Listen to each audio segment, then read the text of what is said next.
Good evening दर्शक बंधु मु स्वागत करछि bmcreation यूट्यूब चैनल को। तो आज हूँ 21 नवेम्बर 2023 मंगलवार। एवं आंचलिक पाणीपाग विज्ञान केन्द्र पक्षर एक बड़ खबर सामना को आसी।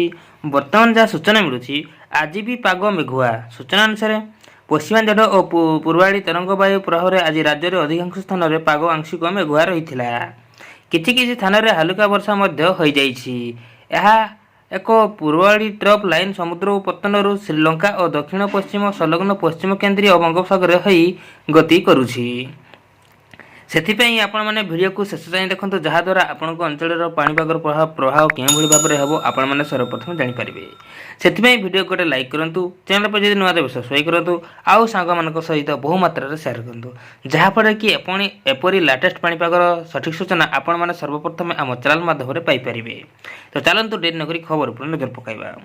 फल आसंता काली जगतसिंहपुर, केन्द्रापड़ा, खर्दा, पुरी, गजपति, गंजाम, कंधमाल, रायगड़ा, मालकानगिरी, कोरापुट, नवरंगपुर, कलाहांडी, केन्दुझर और मयूरभंज जिले में पाग मेघुआ रहिबा सह हालुकार मध्यम धरणर वर्षा होइपारे।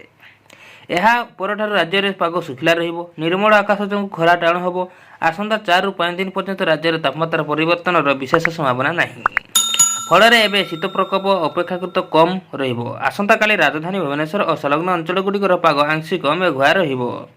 सर्वोच्च दिन तापमात्रा 29 डिग्री और सर्वनिम्न राति तापमात्रा 21 डिग्री मध्य रहिबो बोली आंचलिक पाणीपाग विज्ञान केन्द्र पक्षरु कहाଯାଇଛି। सेथिपई आपण माने अलर्ट रहंतु एवं वर्तमान आपनक अंचलर पाणीपागर प्रभाव केउं भली भाव रे अछि, अर्थात वर्षा होछि कि नाही, पाग किपरि अछि, डेफिनेटली हम वीडियो तळे कमेंट करके जणाइबे। हों दर्शक बंधु कमेंट कला बेले आपनक डिस्ट्रिक्ट लिखिया को बिल्कुल भी भूलिबेनी, जहा द्वारा आपनक डिस्ट्रिक्ट रो पाणीपागर सठिक सूचना आमे निश्चित भाव रे जणाइबु।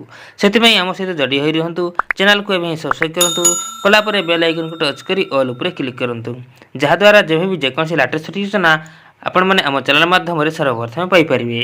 Bureau report bmcreation।